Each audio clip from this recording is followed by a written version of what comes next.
है। तो अभी हम लोग हमारे पैनलिस्ट जो हैं, जो आज के केयर टेकर हैं, उनके एक ब्रीफ प्रोफाइल थोड़ा सा हम लोग देख लेते हैं। डॉक्टर अनिल योगी जो इस सेशन को कंडक्ट करेंगे आगे, इनके पास में 25 से 30 ईयर्स तक का लगभग जो है पेरेंटिंग और क्यूमुलेटिव अगर आप एक्सपीरियंस देखें तो 30 ईयर का है इनके पास। जो इसके अंदर ये योगा साइंसेज के साथ भी काफ़ी अच्छे से अटैच्ड हैं, और पेरेंट जहाँ तक मैं इनको जानता हूँ जब से, तब से ये पेरेंटिंग के एक बहुत ही ब्यूटीफुल नरिश्ड एक कोच रह चुके हैं।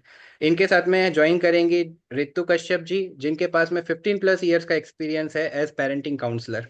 ये पहले टीचर भी रह चुकी हैं। तो इनको इन डेप्थनेस जो है इस एज की, जो हमारे जो एज ग्रुप है जिसके बारे में हम आज बात करेंगे, उनका काफ़ी बहुत एक हैंड होल्ड एक्सपीरियंस है।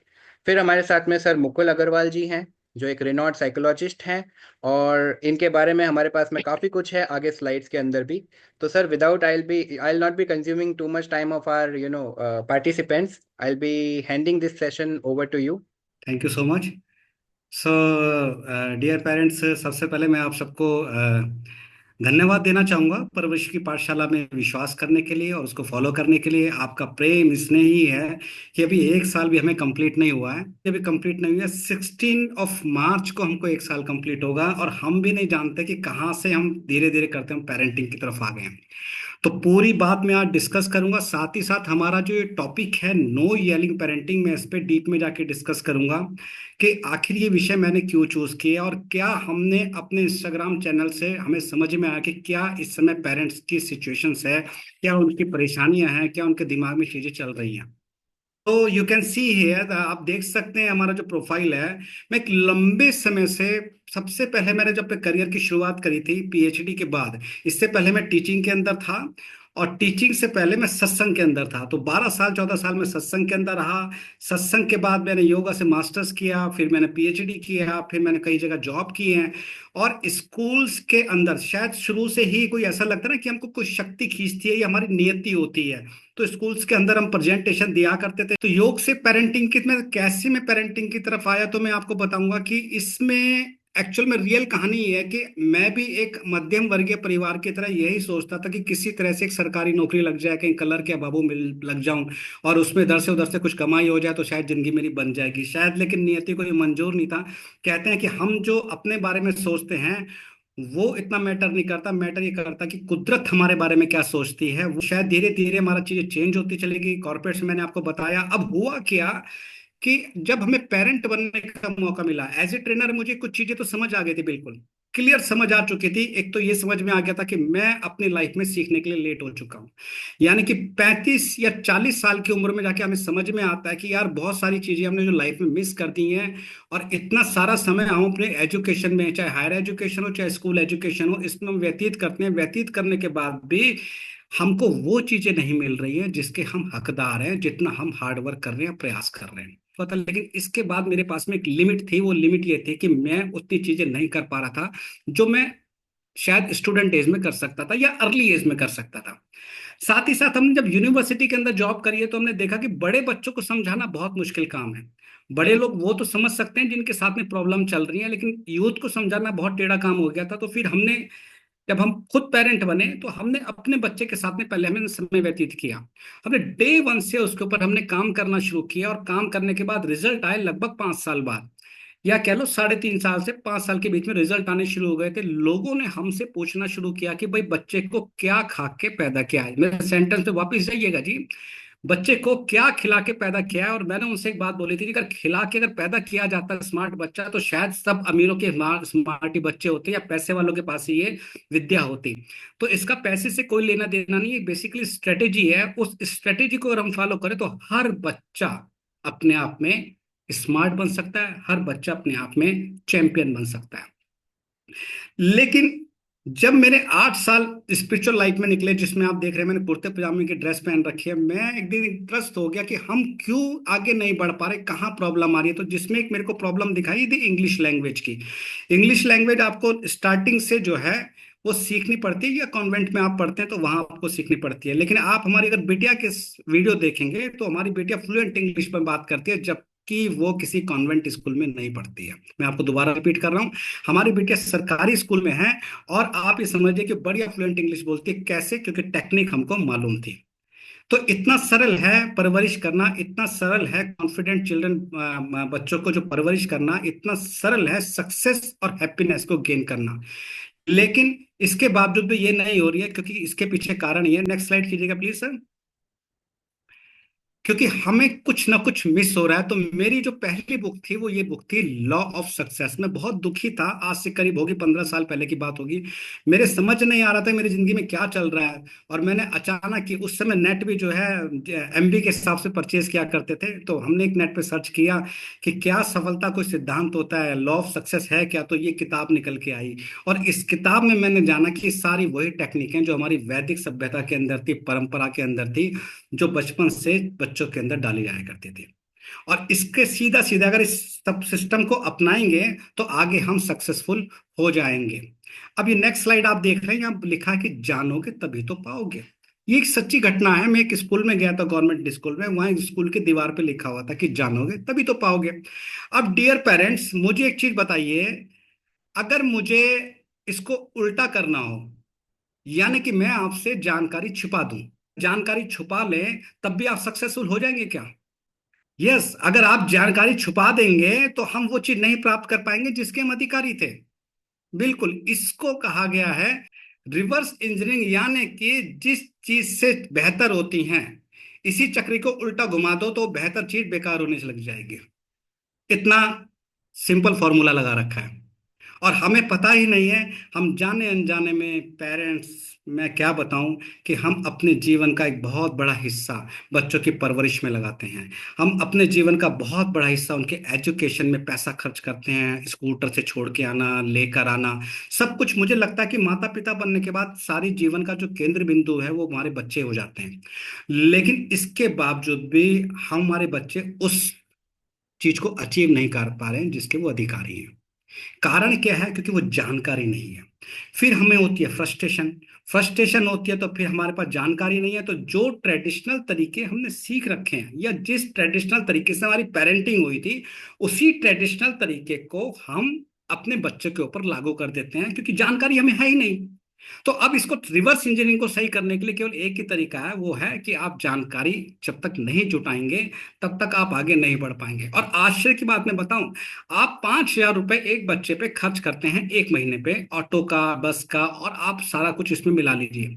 आप 20 साल की एसआईपी करके देखेंगे तो 20 से 25 लाख रुपए का इन्वेस्टमेंट आप कर चुके होते हैं लगभग। इसके बाद हायर एजुकेशन में अलग करते हैं, और उसके बाद बच्चा कहेगा और पढ़ना है और पढ़ना है। लास्ट में आके देखते हैं तो हमारा बेरोजगारी या अनएम्प्लॉयमेंट इसलिए बढ़ता जा रहा है क्योंकि हमारी जो एजुकेशन है वो स्किल्ड बेस्ड नहीं है। वो मैकॉले, जो थॉमस मैकॉले थे, उनके द्वारा डिजाइन की हुई एजुकेशन थी, जिसका मेन काम ये था कि एम्प्लॉय तैयार किए जाएं और बच्चों को उतना ही सोचने के लिए कहा जाए जितना कि उन्हें जरूरत है, सिस्टम को जरूरत है। अब हमने ये सिस्टम समझा तो हमने अपने बच्चे को अप्लाई करना शुरू किया। सबसे पहली चीज देखिए, मैं आपको पेरेंटिंग का एक टिप दे रहा हूं। सबसे पहली चीज है बच्चों की जिज्ञासा। जिज्ञासा, क्योंकि आज आप जो भी हैं, लेकिन ये मैं स्टैम्प पेपर पर लिख के दे सकता हूं, कल जब आपके बच्चे बड़े हो जाएंगे तो आपकी पहचान कुछ नहीं होगी, आपकी पहचान आपके बच्चों से होगी। आपके बच्चे अगर बेहतर निकल गए तो आप यही कहलाएंगे जी उनके माता पिता हैं, और बच्चे अगर बेहतर नहीं निकल पाए तो भी यही कहलाएंगे कि उनके बच्चे हैं। तो हमारी आज जो आइडेंटिटी है, कल ये हमारी आइडेंटिटी हमारे बच्चों से हमारी होने लग जाएगी। यही प्रकृति का नियम है। और इसीलिए हम पेरेंटिंग के क्षेत्र में आए हैं, क्योंकि यही एक सिंपल तरीका है कि हम अपने बच्चों को बेहतर कर सकते हैं, हम परि समाज के बच्चों को बेहतर कर सकते हैं। इतना ही नहीं, हम पूरे देश को बेहतर कर सकते हैं। डियर पेरेंट्स, आपको जान के आश्चर्य होगा कि अगर हमारा बच्चा 10 से 15 साल लेट चल रहा है अपनी उम्र के हिसाब से, यानी जो चीज उसको 25 साल की उम्र में पानी थी, वो अगर 35 या 40 साल की उम्र में प्राप्त कर रहा है, तो आप ये समझ लीजिए कि पूरा देश 10 से 15 साल लेट चल रहा है।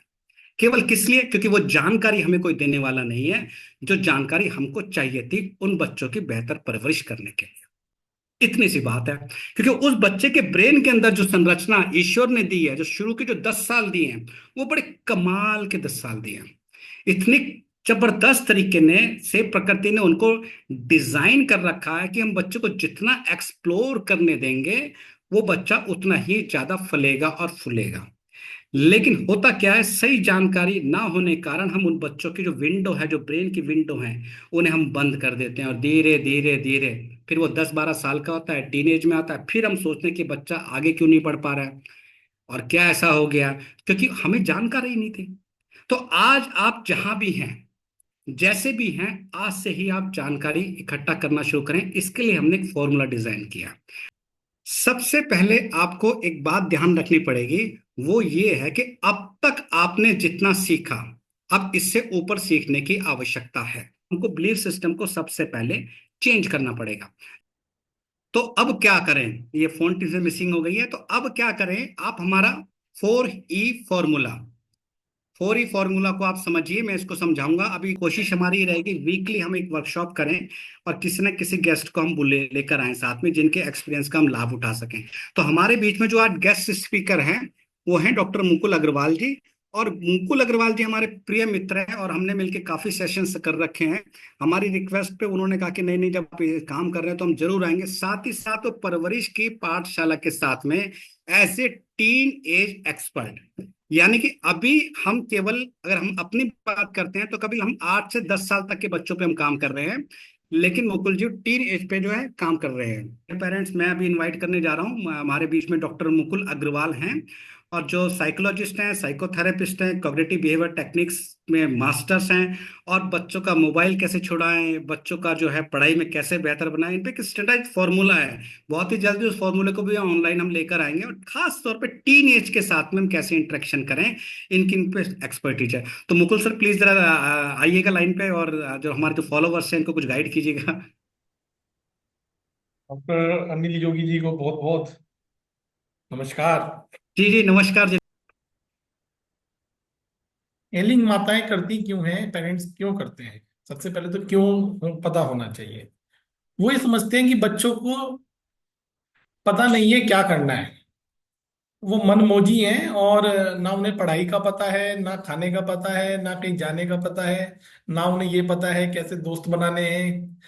कुछ उन्हें पता नहीं है, और वो उन्हें बताएंगे। और जब वो उन्हें बताने की कोशिश करते हैं, बच्चे सुनते ही नहीं है, वो अपने फ्लो में चल रहे हैं। मोबाइल देख रहे हैं तो देख ही रहे हैं, पढ़ना नहीं चाहते तो नहीं पढ़ना चाहते हो।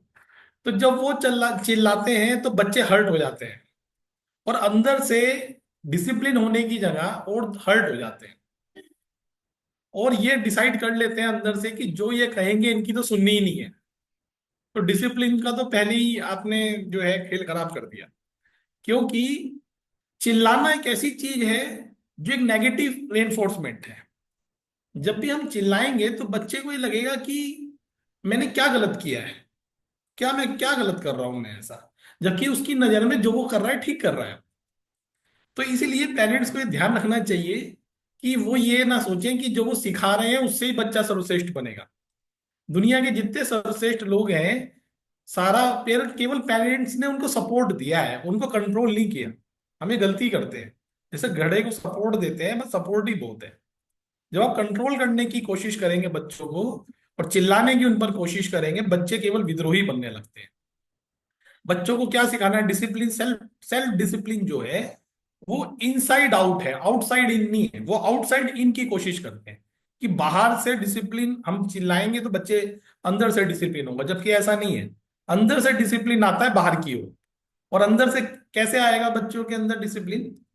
देखिए, सबसे पहले तो बच्चे के एक सिंपल चीज क्लियर करनी चाहिए।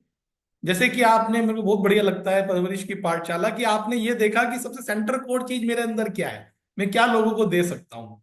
सबसे इंपॉर्टेंट बात, हर आदमी हर चीज के लिए नहीं बना है। अधिकतर बच्चों को वो कैरियर चुन लेते हैं जो उनके लिए है ही नहीं। पड़ोसी का देखा, अड़ोसी का देखा, हम आईआईटी करेंगे, हम ये करेंगे, इसलिए वो अपना गोल चुन लेते हैं। अब उस गोल को पाने की उनकी कोई इच्छा नहीं है। आप उन्हें कैसे अनुशासित करोगे ऐसे बच्चे को जिसको उस गोल पाने की इच्छा नहीं है? और किसी भी गोल को पाने के लिए दो चीज बहुत जरूरी है, एक तो हार्ड वर्क और एक करेज। और ये दोनों चीजें कब आती हैं? ये डिसिप्लिन से आती हैं। ये कब आती हैं? जब बच्चा अपने आप उस गोल को पाना चाहे, बिना शिकायत के। वो शिकायत ना करे जब वो हार्ड वर्क कर रहा हो, वो शिकायत ना करे जब वो रिस्क ले रहा हो। अब जब हम उसकी तो इच्छा ही नहीं है, बाहर से आप उसे कंट्रोल करते हो, चिल्लाते हो उसके ऊपर, मोबाइल मत देखो, जबरदस्ती पढ़ो, जो मेन गोल है वही नहीं है। अब मैं साइकोलॉजिस्ट बनना चाहता था, मेरा IQ 85 है। मेरे को पता था मैं यही बन सकता हूं बस। तो इस उत्तराखंड के टॉप साइकोलॉजिस्ट में आ गए, केवल इसलिए आ गए जो मैं बन सकता था, केवल सबसे पहले वही गोल था। अपने आप डिसिप्लिन हो गए। 10th में 37% नंबर थे मैथ में, और उसके बाद में 22 घंटे पढ़ा हूँ क्रिश्चियन मेडिकल कॉलेज से, 99% नंबर थे मेरे। अरे डिसिप्लिन तो अंदर से आया है ना, 22 घंटे पढ़ने में किसी ने कहा ही नहीं। वो अपने आप पढ़ा, मोबाइल देखता ही नहीं हूं मैं, आज भी मोबाइल नहीं देखता हूँ। पूरा दिन का स्क्रीन टाइम मुश्किल से आधा घंटा भी नहीं होगा।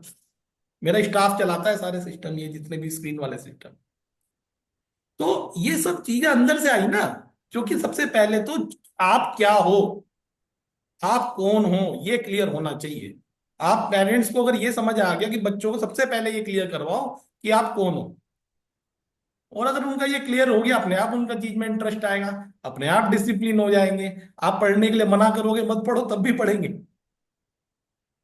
हमारे पेरेंट ने तो क्या किया, फिर खाना जबरदस्ती हमें हटाते थे पढ़ाई से कि मत पढ़ो। लेकिन वो डिसिप्लिन इतना आ गया, अपने आप ही इतना सेल्फ मोटिवेशन आ गया, हम इतना अनुशासित हो गए कि जो जो डिसिप्लिन लोग हैं उन्हें भी पीछे छोड़ दिया। तो कोई ये महान काम नहीं है, बस ये अंदर से बाहर की ओर लाना। पेरेंट्स की केवल इतनी ड्यूटी है कि वो ये डिसिप्लिन है वो अंदर से बाहर की ओर लेके आए, बाहर से अंदर ना जाए। अगर ये क्लियर हो जाएगा, तो मेरा ऐसा मानना है किसी भी बच्चे को महान बनाया जा सकता है, किसी भी बच्चे को एक्स्ट्रा ऑर्डिनरी बनाया जा सकता है। उसके लिए आप बात बात कर ही रहे हैं कि खाली उसके लिए पैसे की जरूरत नहीं है और यूनिवर्सिटी की जरूरत नहीं है, ये बहुत बढ़िया बात करी है। जी जी जी। बहुत सरल तरीके से आपने बताया है कि जो इनसाइड टू आउटसाइड, और हम यहीं गड़बड़ कर जाते हैं कि बाहर से उसको, अंदर से बाहर से उसको डिसिप्लिन करने की कोशिश करते हैं। मुझे यहाँ पर एक सूत्र याद आ रहा है वेदों का, सा विद्या या विमुक्त। विद्या वही है जो विमुक्त कराए, मुक्त कराए।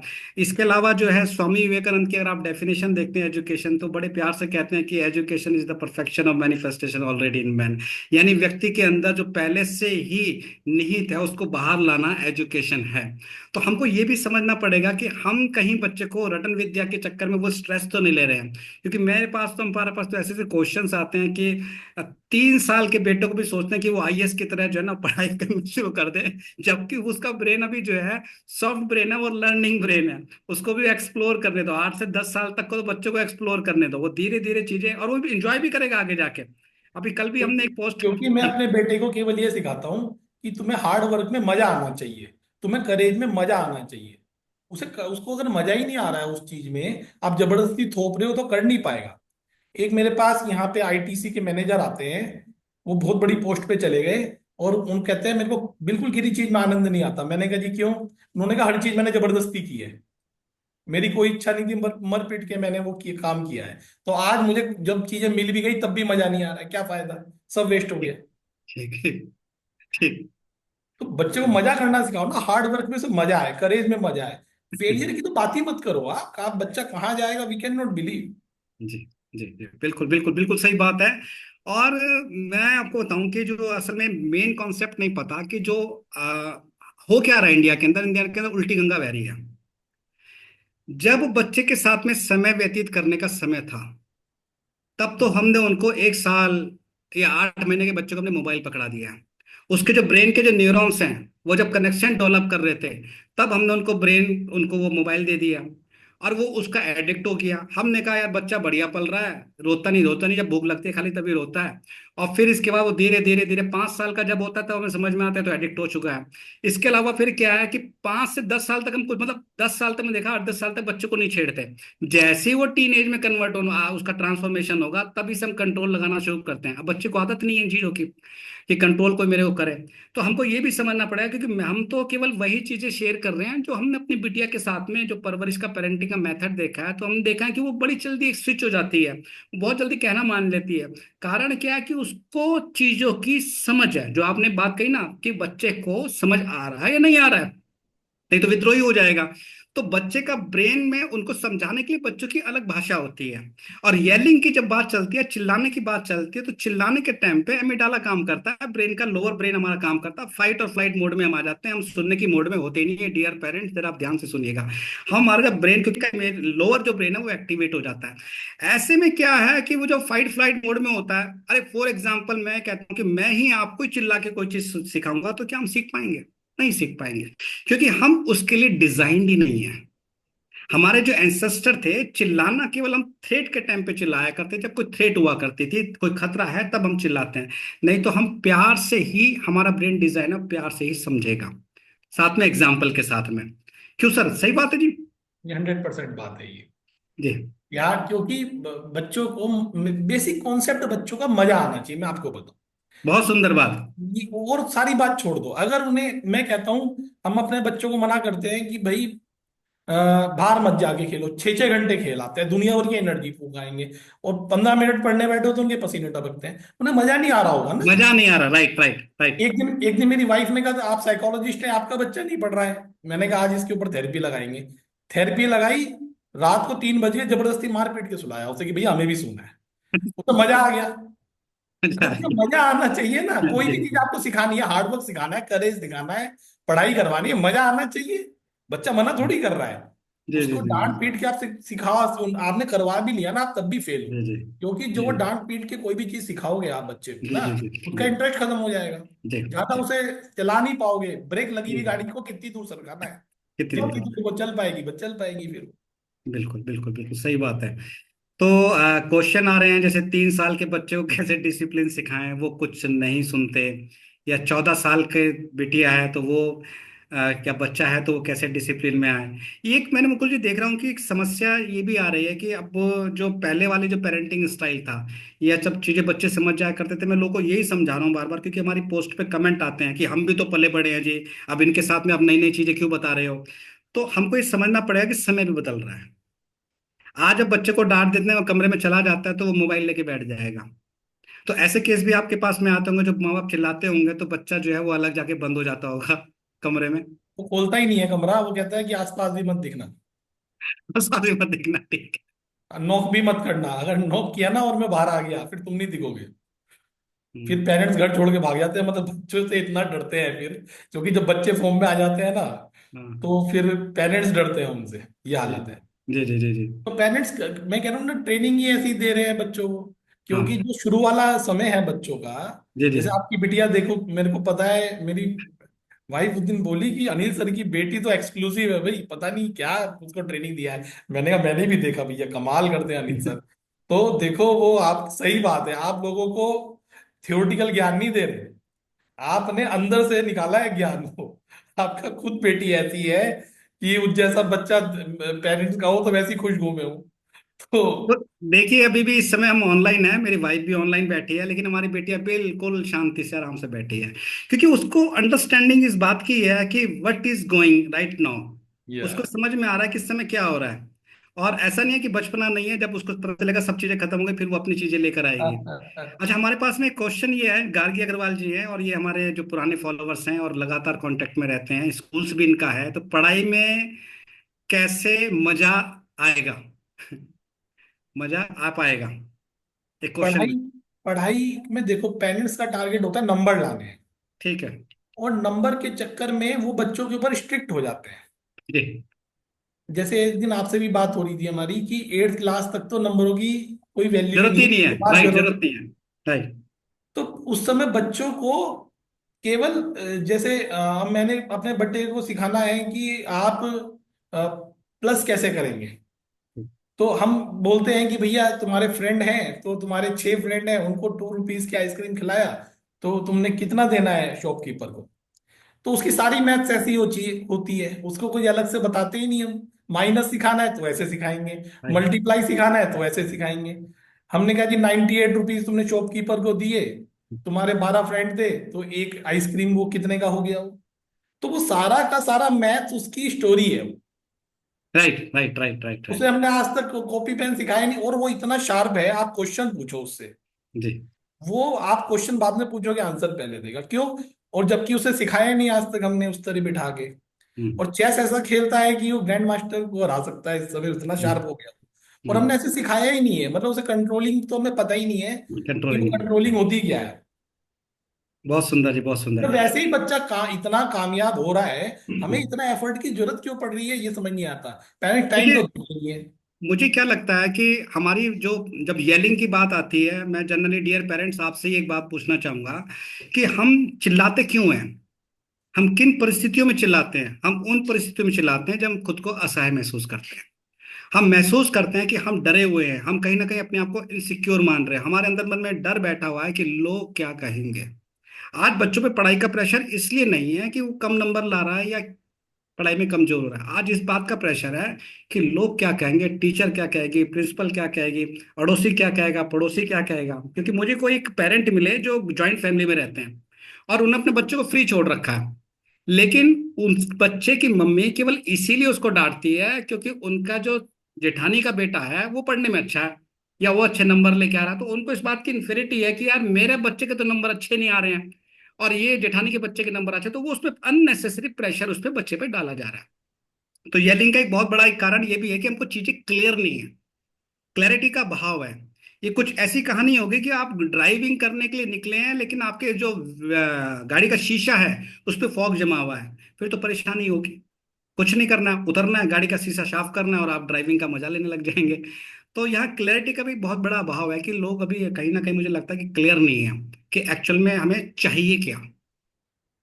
धैर्य नहीं रखते पेरेंट्स, और इन्हें ये एकदम से बच्चे को जीनियस बनाने के पीछे पड़ गए हैं। राइट, राइट, जीनियस एक बन। टाइम आता है जब बच्चे के अंदर एक ऐसी इंसाइट विकसित होती है, उसके बाद तो एक्सपोनेंशियल ग्रोथ होती है, ये रुकते ही नहीं है। तब तक उसको मार पीट के तब तक ऐसी हालत कर देंगे उसकी कि जब उसका टाइम आया तब उसका दिमाग इस लायक नहीं बचा कि वो इतना फोकस कर सके, जी, इतना जी, उसमें इंटरेस्ट हो, इतना हार्ड वर्किंग हो। वो सब तो खराब कर चुके होते हैं पेरेंट्स। ये तो बहुत शुरू में उन्हें ध्यान देने की जरूरत होती है। ये एंड में जब 14 साल की एज में जब बच्चे पहुंच गए हैं तो वो जी। कंडीशन हो चुके हैं। अब वो अपनी इच्छा के काम करने वाले हैं। जी डॉक्टर साहब, हमारा ये जो टॉपिक हमने रखा, नो येलिंग पेरेंटिंग, हमने इसलिए रखा क्योंकि जो टीनेजर्स हैं वो बच्चों पेरेंट्स से दूर होते जा रहे हैं। क्योंकि उनको इतना चिल्लाया उनके ऊपर या उनके ऊपर इतना अंकुश लगाने की कोशिश करे कि जब उनको लगा कि अब वो बड़े हो रहे हैं, तो मुझे ऐसा लगता है जो आपने शब्द बोला विद्रोही, तो वो उनको एक चीज समझ में आ जाता है कि अब मुझे बदला लेने का टाइम आ गया है। या वो ऐसा लगता है कि अपनी पावर को फिर अब वो शो करना चाहते हैं क्योंकि शरीर से ही बढ़ जाते हैं। अब उसको कंट्रोल नहीं कर सकते, जवाब भी देना, बैक आंसर जिसे कहते हैं वो देना शुरू कर देते हैं। तो मुझे लगता है कि कहीं ना कहीं इस सिस्टम को मैं समझना पड़ा कि डांटने से, मारने से, पीटने से बात नहीं बनेगी। बच्चे देखिए गलत भी करेंगे, ऐसा नहीं है कि वो बच्चे बिल्कुल परफेक्ट हैं। जी, मोबाइल पे 8 8 घंटे टाइम खराब कर रहे हैं, दोस्तों से जी, बातें कर रहे हैं, गलत गलत काम कर रहे हैं, वो सब चीजें भी हैं इसमें। जी, ऐसा नहीं है कि बच्चे बहुत सही काम जी, कर रहे हैं। जी, लेकिन जी, उसका उसका जो तरीका है वो ये नहीं है कि आप उनसे उनको 1 घंटा बैठ के एडवाइस देने, सजेशन देने बैठ जी, जाइए या उनके ऊपर चिल्लाने लगिए। इससे तो बिल्कुल ही जो थोड़ी बहुत कसर है वो भी खत्म हो जाएगी। अभी तो आठ बिल्कुल, घंटे मोबाइल देख रहा है, फिर वो हटेगा ही नहीं, पढ़ाई छोड़ देगा बिल्कुल बच्चा। ये बिल्कुल। इसलिए पेरेंट्स परेशान हो जाते हैं। देखिए सबसे ओके। इंपॉर्टेंट बात है, केवल जब भी पहले तो बच्चों को सुनो तो सही वो कह क्या रहे हैं। बस वो कहते हैं सारे ही बच्चे कर रहे हैं, हमने कर लिया, क्या बात हो गई, हम्म, हमारे पीछे पड़े हुए हो। बाकी सब पेरेंट्स तो कुछ भी नहीं कह रहे। तुम हम्म, ही अकेले हो रहे हो जो इतना इतना सब बोलते हो। जी, जी, बाकी किसी के पेरेंट्स तो सब मजेदार से बातें करते हैं और तुम हम्म, चिल्लाते हो हमारे ऊपर। देखिए बच्चों को जब आप दोस्त, एक तो 12 साल के बाद बच्चों को दोस्त बनाने की जरूरत है। जी, ये पेरेंट्स बनना भूल जाओ। ये 7 से 12 साल के बीच की बात होती है जो पेरेंट्स हो आप हो। कभी पीट भी दिया, कभी कंट्रोल भी कर लिया, कभी थोड़ा बहुत पिटाई भी हो गई। लेकिन ठीक, जैसे ही बच्चा 12 क्रॉस करेगा, दोस्त बनाओ उसे तुरंत। ठीक, अब थोड़ी सी ऐसी बातें भी जो आउट ऑफ द बॉक्स है वो भी सुनना, ठीक, हजम करना शुरू करो। तो ठीक, वरना ठीक, बताओगे, अगर आप उसकी नहीं सुनोगे वो बात करना बंद कर देगा। ठीक, इतनी सी बात होगी और कुछ नहीं है। ठीक, आप ठीक, युद्ध तब भी नहीं जीतोगे। युद्ध ठीक, तब आप जीतने वाले हो ये ठीक। कि वो आपको अपनी सारी बातें बताए, कितनी भी गड़बड़ हो। बिल्कुल सही बात, ये तब जीतने वाले हैं, बिल्कुल, बिल्कुल। तभी तो कुछ हेल्प कर पाओगे उसकी। जी, और जो जी, आपने कम्युनिकेशन खत्म कर दिया, आपके पास जो अच्छा एक्सपीरियंस है, जी, एडवाइस है, जो डेली को सुनना ही नहीं चाहता, बिल्कुल, क्या करोगे उसका। बिल्कुल, बिल्कुल, बिल्कुल।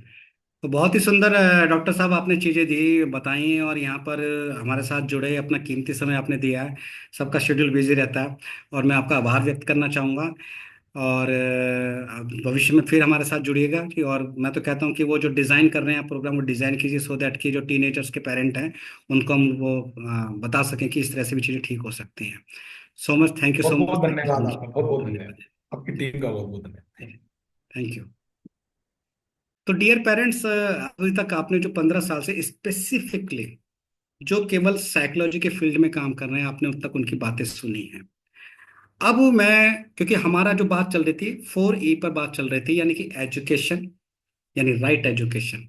फिर इसके बाद एनवायरनमेंट की बात चल रही थी, यानी कि पॉजिटिव एंड सपोर्टिव एनवायरनमेंट, यानी कि कहाँ पर जाके आप अपनी बातें शेयर कर सकते हैं। तो हम एक व्हाट्सएप ग्रुप हमने बना दिया है, लिंक इसमें हमने दिया हुआ है इंस्टा पे।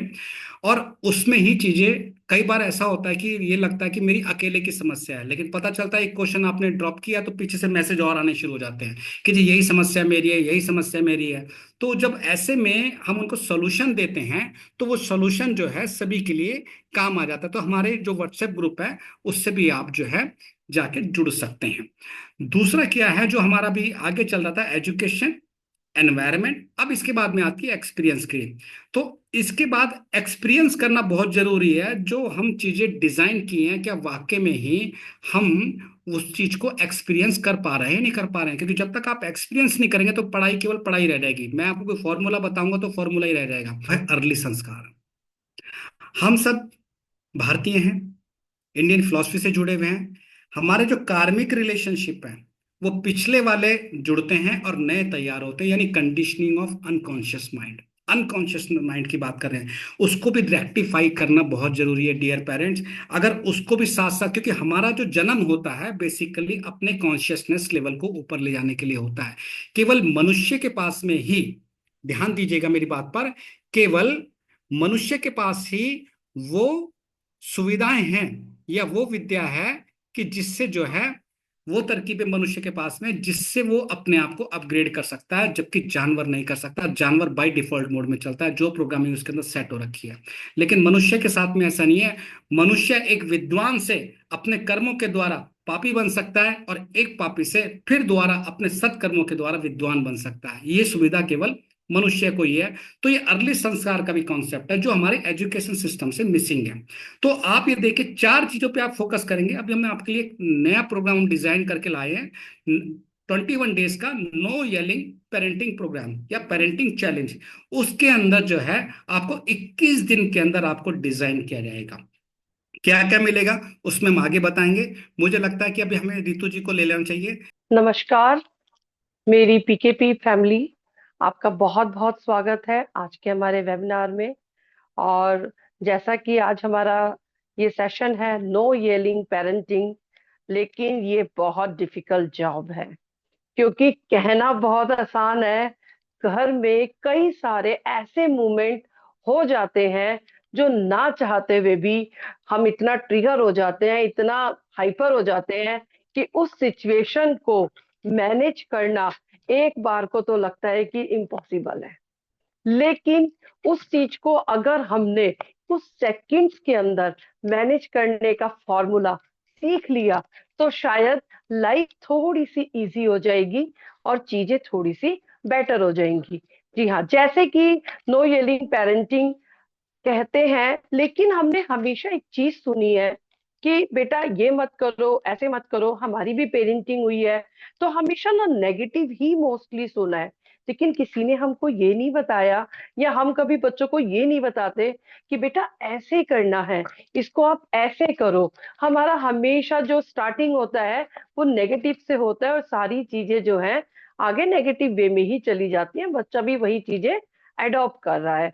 दूसरी बात क्या होती है कि बिना मारे, बिना पीटे, बिना बच्चों को डांटे भी हम उनके साथ अपने रिश्ते को आगे ले जा सकते हैं, उनकी परवरिश को आगे हम कर सकते हैं।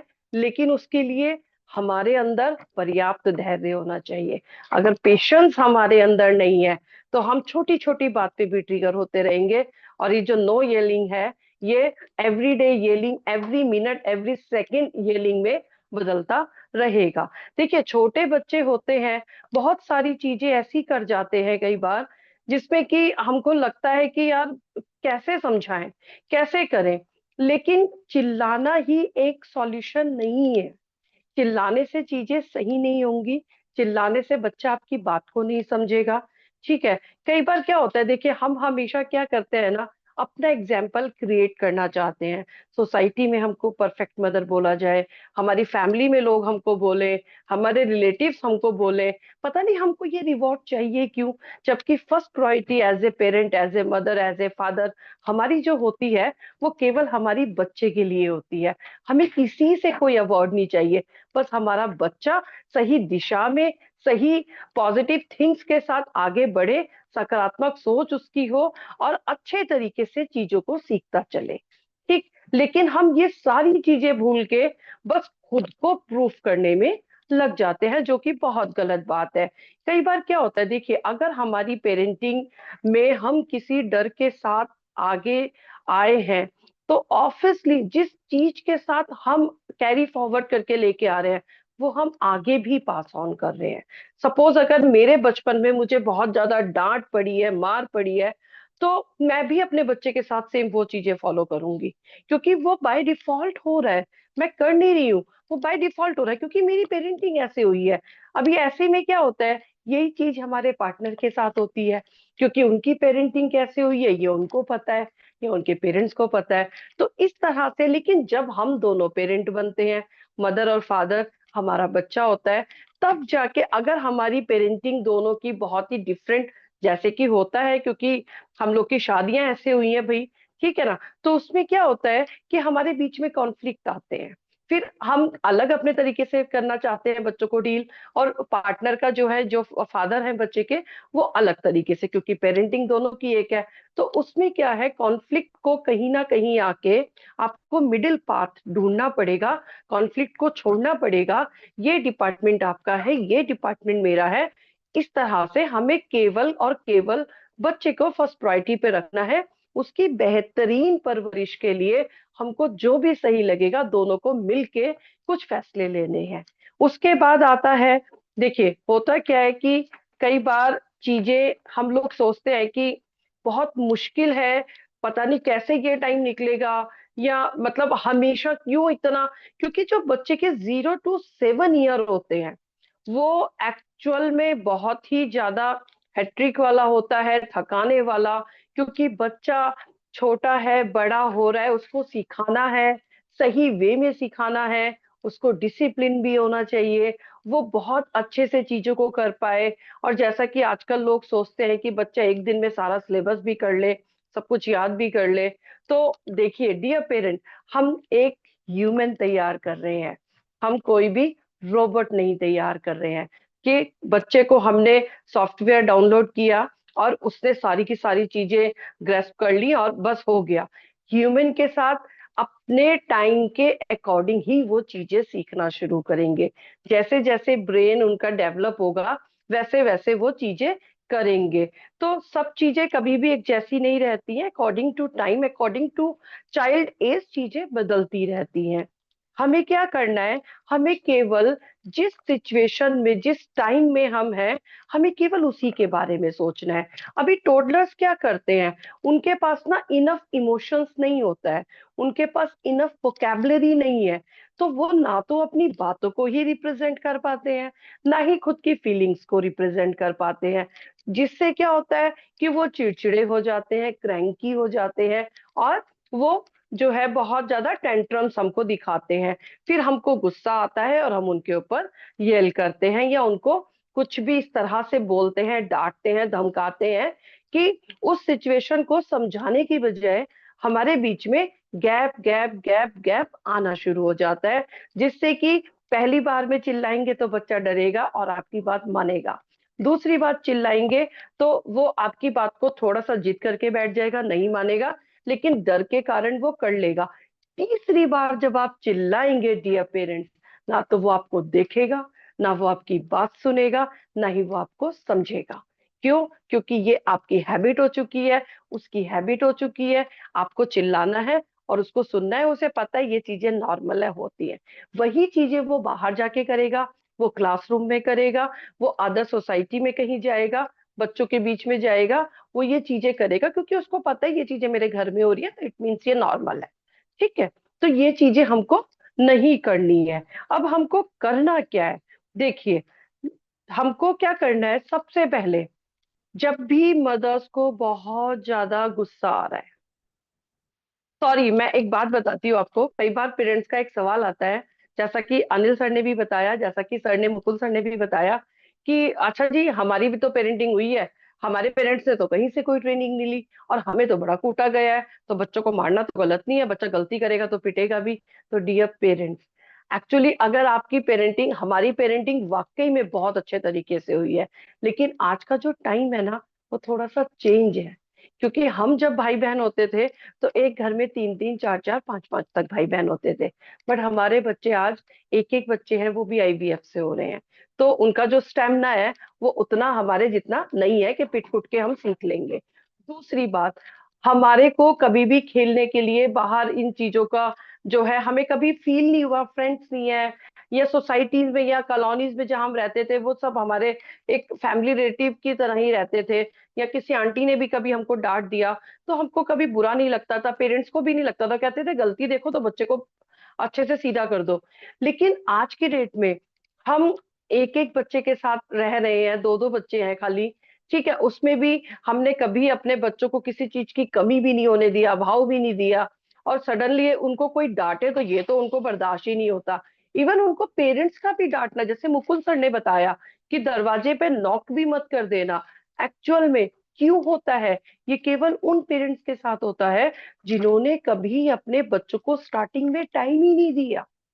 ये बहुत जरूरी है मदर्स के लिए स्पेशली, कि 0 to 7 या 8 ईयर आप अपने बच्चे के साथ उसकी शेडो बन के रहे, क्योंकि यही टाइम है आपका जो रिलेशन है उसके साथ बिल्ड करने का, यही टाइम है जब आप उसके साथ अपनी बॉन्डिंग क्रिएट कर सकते हैं। और जैसा कि सर ने बताया कि एज ए मदर मुझे भी कई बार बहुत गुस्सा आ जाता है चीजों पे, लेकिन मैं कभी भी उस चीज को अपने फेस पे नहीं लाती हूँ कि मेरा बच्चा मेरे से डर के बड़ा हो। नहीं, मैं चाहती हूँ कि गलती हो गई कोई बात नहीं, इससे लर्निंग लेते हैं और इसको हम आगे बढ़ते हैं, लेकिन नेक्स्ट टाइम बेटा इस चीज का ध्यान रखना। और बहुत गुस्सा आ रहा है मदर्स के लिए स्पेशली, जाके किचन में ठंडा पानी पीजिए। मैं जब काउंसलिंग करती हूँ तो मेरा फर्स्ट यही होता है कि जितनी देर किचन में हम जा रहे हैं, इट मीन्स जहां पे बच्चे के साथ हमारा आर्ग्यू चल रहा है उस जगह को हम छोड़ रहे हैं। जब हम उस जगह को लीव करते हैं तो थॉट एकदम से चेंज हो जाता है। और जब हम पानी पिएंगे इतनी देर में ही तो क्राइम हो जाते हैं, इतनी देर में चीजें वर्स्ट हो जाती है। अगर वो टाइम हमने झेल लिया तो सारी चीजें हम मैनेज कर सकते हैं, और बच्चा हमसे भी सीख रहा है।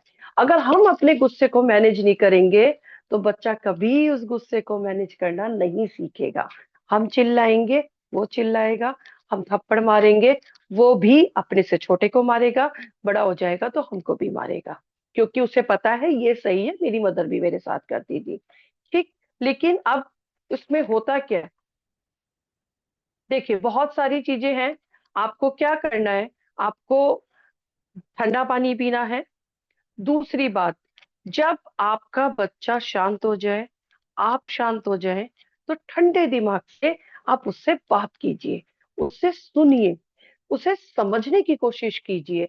कई बार क्या होता है ना, नंबर 6 हमारी साइड से हमको नजर आ रहा है, बच्चे की साइड से वो 9 है, तो जब कई बार वो अपने चीजों को नहीं समझा पा रहा है तो बच्चे की तरफ जाके उस चीज को देखने की कोशिश कीजिए। इट मीन्स कि बच्चे के नजरिए से उसकी समस्या को समझने की कोशिश कीजिए।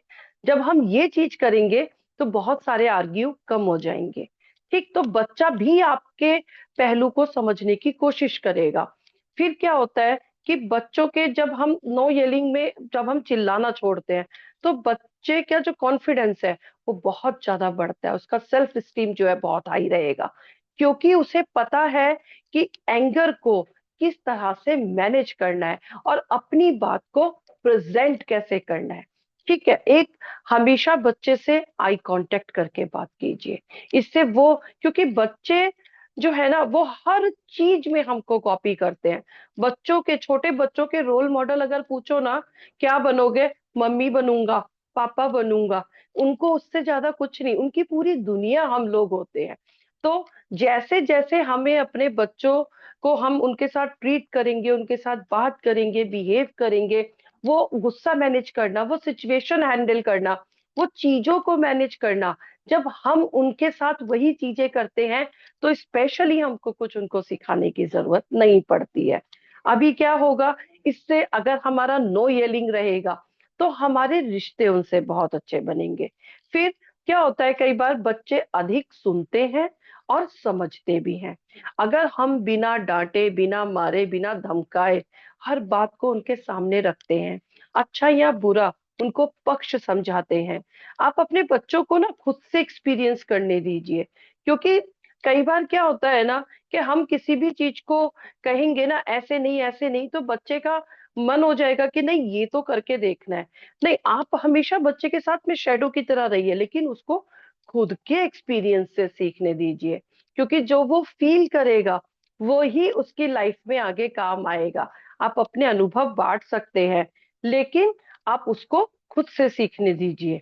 अच्छा, अब इसमें आगे क्या करना है हमको, देखिए स्पेशली मदर्स के लिए टिप्स हैं, बहुत सारी चीजें हैं। हम हमेशा फैमिली का ध्यान रखते हैं, हम बच्चों का ध्यान रखते हैं, सबका ध्यान रखते हैं, लेकिन कहीं ना कहीं हम खुद को निग्लेक्ट करते चले जाते हैं, भूलते चले जाते हैं।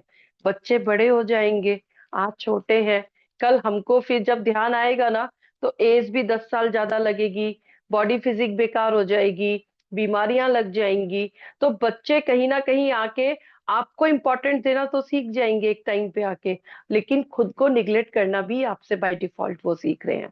अपना भी ध्यान रखिए, एक्सरसाइज कीजिए, मेडिटेशन कीजिए, नेचर वॉक कीजिए, गार्डनिंग कीजिए, मार्केट जाना है खुद को ग्रूम कीजिए, खुद के किसी भी शौक को मत मारिए। और यही चीजें आपका बच्चा आपके साथ देख रहा है तो वो आपके साथ साथ खुद का भी ध्यान रखेगा। सोशल एक्टिविटीज कीजिए, बच्चे को साथ लेके जाइए, बर्थडे है तो उसके पुराने टॉयज उसको डोनेट करना सिखाइए, बच्चे का बर्थडे है तो गरीब बच्चों में चॉकलेट बंटवाइए, कहीं भी बस्ती में जरूर लेके जाइए। हकीकत से रूबरू होना ये भी हमें ही सिखाना है बच्चे को।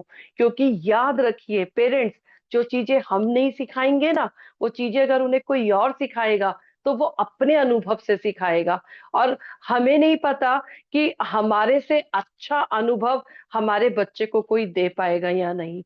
ठीक, उसके आगे हमको क्या करना है, आप लिखने की आदत डालिए या बुक रीडिंग की आदत डालिए। क्योंकि जितना टाइम आप लिख रहे होंगे बैठ के, कुछ भी जो चीज आपको अच्छी लगती है, उतना टाइम आप अपने बच्चे को नोट पैड दे के बिठाइए, उसको भी उस टाइम पे कुछ क्रिएटिव करने दीजिए।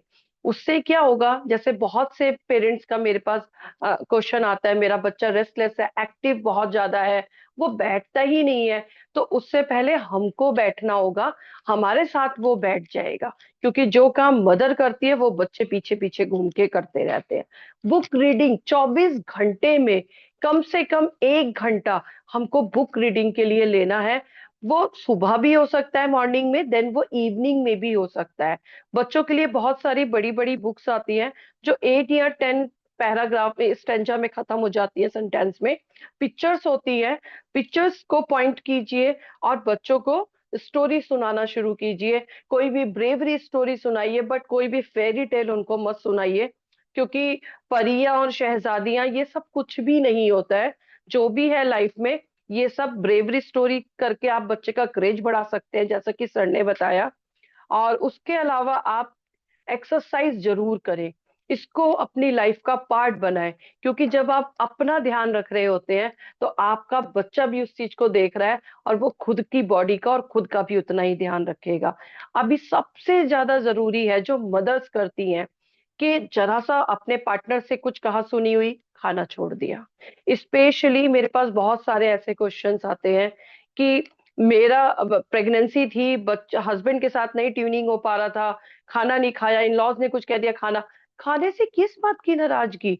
आपको अपना ध्यान रखना है। इवन हमको तो उस टाइम पे और ज्यादा हेल्दी डाइट लेना चाहिए, क्योंकि जब हम गुस्सा करते हैं ना तो हमारी एनर्जी बहुत रिलीज होती है।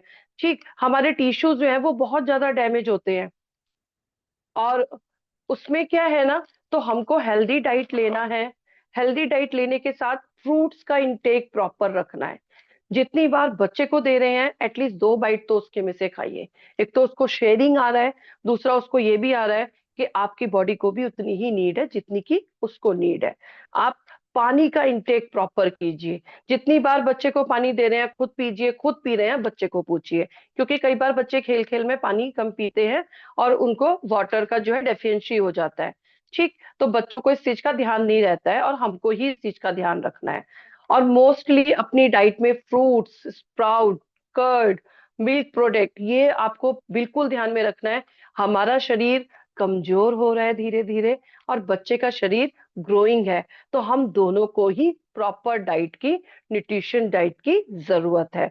इसके बाद छोटी छोटी बातें, चाहे वो आपके पार्टनर की हो, चाहे इन लॉज की हो, चाहे सोसाइटी की हो, चाहे आपके छोटे बच्चे की हो, चाहे आपके टीनेजर बच्चे की हो, चाहे यूथ बच्चे की हो, छोटी छोटी चीजें अगर आपको लगता है ना कि वो गलतियां हो रही हैं और आपको लगता है कि बच्चे को पता है कि वो गलत है, तो उसको इग्नोर करना भी सीखिए। क्योंकि बच्चे ने उससे लर्निंग ले लिया है कि ये गलत है तो नहीं करना है, वो दोबारा उस चीज को करेगा भी नहीं।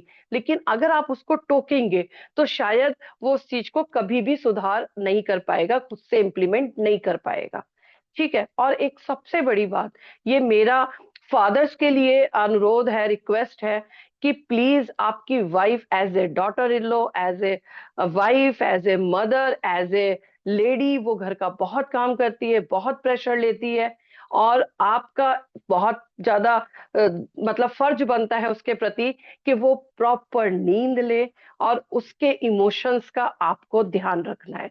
कभी भी जब भी आपको टाइम लगे, अपनी छोटी सी फैमिली, अपनी बड़ी सी फैमिली, अपने हस्बैंड वाइफ डेट पे जाइए। वो डिनर डेट भी हो सकती है, वो आइसक्रीम डेट भी हो सकती है, आप ग्रोसरी खरीदने साथ में जाइए। क्योंकि जितना टाइम आप साथ में रहेंगे ना, उतना टाइम वो स्ट्रेस से, वो चीजों से, वो ऐसे मूवमेंट से जो वो परेशान थी जिन चीजों से, वो दूर रहेगी। और एक वाइफ जितना सिक्योर अपने हस्बैंड के साथ करती है, वो शायद दुनिया में अपने फादर के साथ करती थी, अपने भाई के साथ करती थी, या अब आपके साथ करती है, या आने वाले टाइम पे अपने बच्चे के साथ करेगी। ठीक है, इससे ज्यादा मुझे कुछ नहीं कहना है। अगर आपका कोई भी क्वेश्चन हो हमारे व्हाट्सएप ग्रुप में आप डाल सकते हैं, कोशिश करेंगे इमीडिएटली आपको उसका सॉल्यूशन मिले। देन सेकेंडली, और हर बच्चे को उसके हक का प्यार मिलना चाहिए, दुलार मिलना चाहिए। एक टाइम आएगा जब ये बच्चे हमारे साथ हमेशा के लिए नहीं रहेंगे। अभी टोडलर्स हैं, बड़े होंगे, उनकी जिम्मेदारियां बढ़ेंगी, रिस्पॉन्सिबिलिटीज बढ़ेंगी, और वो आगे जाके अपने आप को और ज्यादा एक्सप्लोर करेंगे, चीजें सीखेंगे। ये वो पंछी हैं जो एक दिन हमारे घोंसले से उड़ जाएंगे। तो हमेशा अच्छी यादों के साथ उन बच्चों के बचपन को अच्छे से उनको जीने दीजिए, जैसी आपकी गुड मेमोरीज आपके टाइम की थी, और वैसे ही उनको उस चीजों को क्रिएट करने में उनकी हेल्प कीजिए। क्योंकि जब एक दिन वो कभी लाइफ में किसी चीज को लेके परेशान होके बैठेंगे, और आपके साथ या किसी के साथ उनकी जितनी भी गुड मेमोरीज होंगी, जब हम उन क्षणों को याद करते हैं, अपने पलों को याद करते हैं, तो आज हम भी अकेले में मुस्कुरा जाते हैं, हंसी आ जाती है। तो उनको भी वो चीज जरूर दीजिए। धन्यवाद। Thank you Ritu. ये है, इतना सिंपल है। मैं हमेशा अपने प्रेजेंटेशन में कहते हैं life is very beautiful, life is simple. कब? जब हमें सही तरीका पता हो। अगर तरीका ही नहीं पता तो आसान क्या और मुश्किल क्या। कहते हैं कि आसान क्या है, वह है जिस काम को आप जानते हैं वो आसान है, और मुश्किल क्या, वह काम जिसको आप नहीं जानते वो मुश्किल है। तो केवल सिंपल है, मुश्किल नाम की कोई चीज नहीं है, डिफिकल्ट नाम की कोई चीज नहीं है। केवल जानकारी के द्वारा ही चीजों को आसान बनाया जा सकता है। अगर मैं अभी पूछूं आपसे कि जब हमें गुस्सा आता है तो क्या हमारी सांसें तेज हो जाती हैं, हाँ या ना? यस। तो हमें करना क्या है, इसको रिवर्स इंजीनियरिंग कर लीजिए। जैसे ब्रीथिंग आप लंबी करने लग जाएंगे, इसको डीप ब्रीथिंग में लेकर आ जाएंगे, श्वास को लंबा कर देंगे, तो आपका ऑटोमेटिकली जो है गुस्सा शांत हो जाएगा। जी। पूरा नर्वस सिस्टम जो है आपको कैसे मैनेज करना है, वो हम 21 दिन का जो पूरा प्रोग्राम है वो हमने डिजाइन कर रखा है, क्योंकि ब्रेन की सारी मैपिंग 21 दिन कम से कम लग जाते हैं। आगे क्या होता है जब हम बच्चों पे चलाते हैं, पिक्चर में आप देख सकते हैं, बहुत सुंदर तरीके से कोशिश करिए। आज आप बच्चे पे चला रहे हैं, बच्चे का लो कॉन्फिडेंस हो जाएगा, बच्चे में अलग तरह का स्ट्रेस आएगा, कल वही बच्चा टीनेज होगा तो वो आप पे चिल्लाएगा वापस। तो हमको इसीलिए जो येलिंग जो है इस समय बचना चाहिए, इसे हमें समझना चाहिए कि इस समय कैसे बच सकते हैं। आगे नेक्स्ट स्लाइड कीजिए। ये साइकिल मैं आपको दिखाऊंगा, नेक्स्ट क्लिक कीजिए, इसमें वन वन क्लिक कीजिएगा, हमने इसमें ऐड किया। देखिए एक्चुअल में क्या है, ये एंडलेस साइकिल है येलिंग का। हमारे पेरेंट हम पे चिल्लाए, आगे कीजिए, नेक्स्ट कीजिए। हमने बचपन में सोचा हम कभी अपने बच्चों पे नहीं चिल्लाएंगे, नेक्स्ट क्लिक कीजिए। लेकिन हम चिल्लाते हैं क्योंकि हमें लगता है कि कोई और चीज काम नहीं आ रही है, फिर नेक्स्ट क्लिक कीजिए, फिर हम बच्चों पे चिल्लाते हैं। सेम यही बच्चों में हमारे साथ, बच्चों के साथ में होता है, फिर आगे जाके वो अपने बच्चों पे चिल्लाते हैं, जिसे हम कहते हैं एंडलेस साइकिल। सेल्फ डिसिप्लिन नहीं हो पा रहे हैं। सेल्फ डिसिप्लिन से पहले हमको सेल्फ को समझना पड़ेगा। आत्म नियंत्रण से पहले हमें आत्मा को समझना पड़ेगा। और आत्मा डिसिप्लिन ही होती है, माइंड होता है जो इनडिसिप्लिन होता है।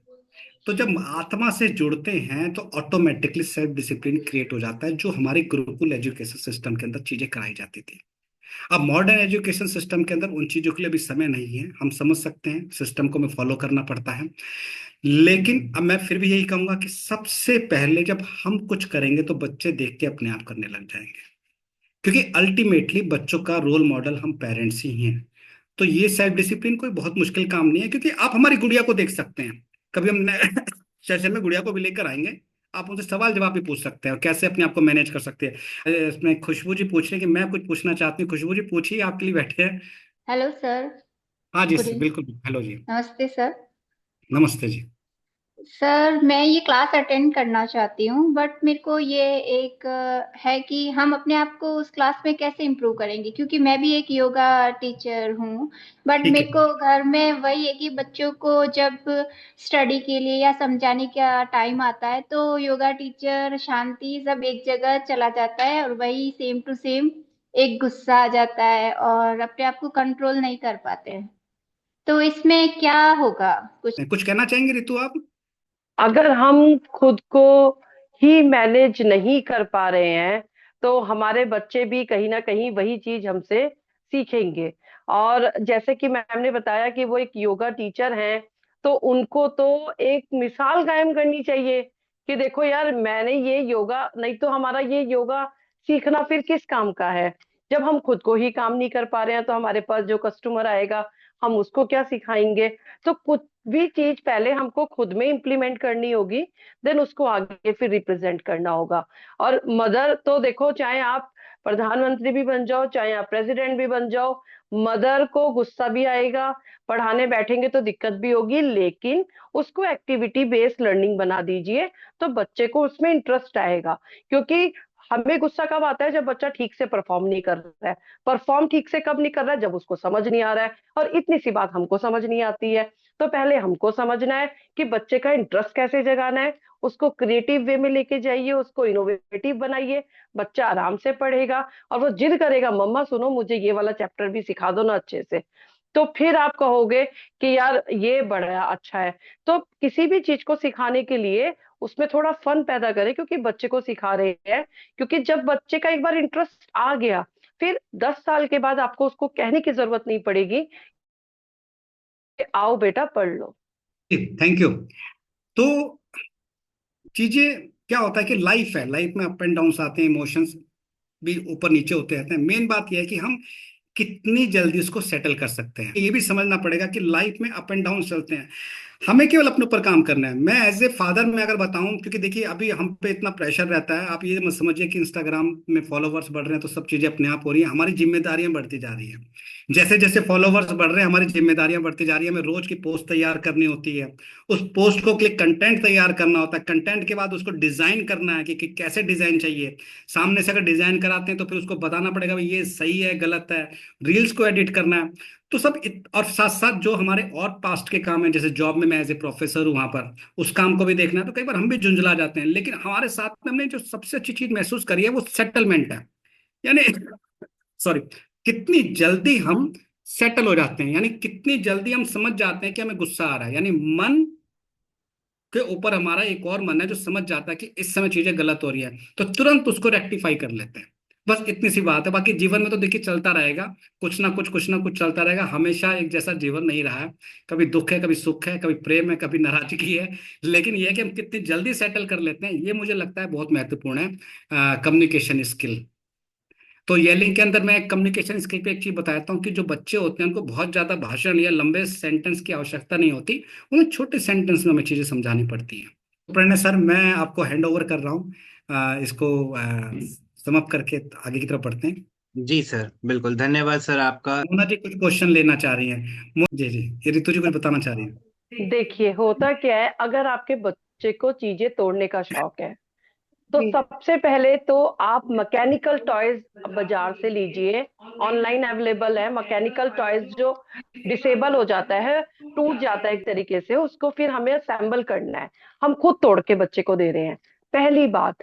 दूसरी बात, आप बच्चे के साथ उस एक्टिविटीज में खुद इन्वॉल्व हो जाइए।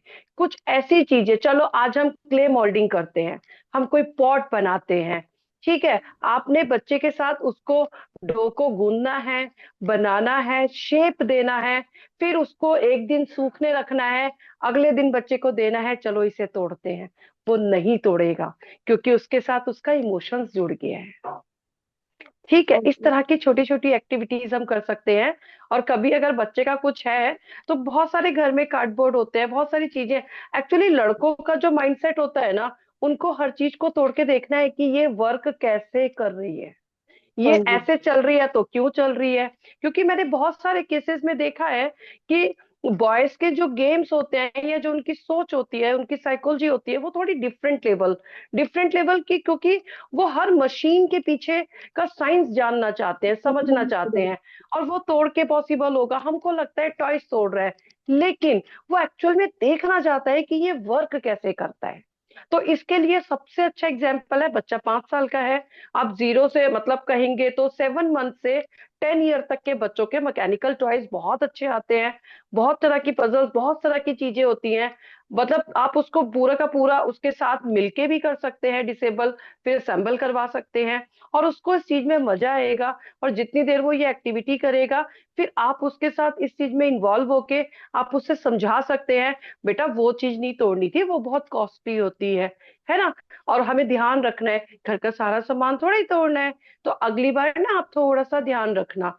ठीक इस तरह की चीजें हम बच्चों के साथ कर सकते हैं, तो उनकी वाली जो एक्टिविटीज होती है ना, वो थोड़ी सी कम हो जाएंगी। ये है। मैम, मैं ये मैंने कोशिश की थी जब वो 3 इयर्स परफेक्ट परफेक्ट। का। ये बिल्कुल सही बात बोली है रितु मैम ने कि जो बॉयज का जो ब्रेन है वो अलग तरह से काम करता है और गर्ल्स का जो है वो अलग तरह से काम करता है। गर्ल्स जो है चीजों को जोड़ती हैं और बॉयज तोड़ते हैं। लेकिन इसको हमें चैनलाइज करना है, कुछ ऐसे टॉयज जो उन्होंने बताया बिल्कुल सही बात है, वो शायद इफेक्टिव रहेगा। और दूसरा ये है कि उसको सब्स्टिट्यूट दें, चीजें मना करने के बजाय बच्चों को ऑप्शन दें कि बेटा अच्छा तोड़ना है, एक काम कर इसको तोड़ के बना ले, देखते हैं क्या बनता है। मैं तो ऐसे नहीं बनाया। और बच्चों को ना खेल बहुत पसंद है, मतलब कोई भी बात में आप उसको बता दो कि विनर, तो गेम बहुत पसंद है कि कौन पहले बनाएगा, कौन अच्छा बनाएगा। तो बच्चों को ये सब चीजें बड़ा पसंद है। फिर सरप्राइज वे में हम कहते हैं वाह यार इतना अच्छा बना लिया, हम तो बना भी नहीं सकते थे। तो बच्चे को वो मोटिवेट होता है और वो उसको जो एनर्जी है वो पॉजिटिव वे में चैनलाइज हो जाएगी।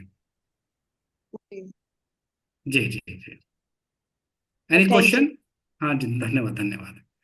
Yes sir, thank you. पढ़ने सर मुझे लगता है कि अब हमें इजाजत दीजिए। जी सर, जी बिल्कुल सर, और thank you so much Ritu ma'am, doctor Yogi sir और मुकुल सर, ये सेशन को बहुत ज़्यादा इन्फॉर्मेटिव बनाने के लिए। और सभी पार्टिसिपेंट्स का मैं धन्यवाद करता हूँ, आप ये अपना समय निकाल के इस सेशन में आए। Thank you so much.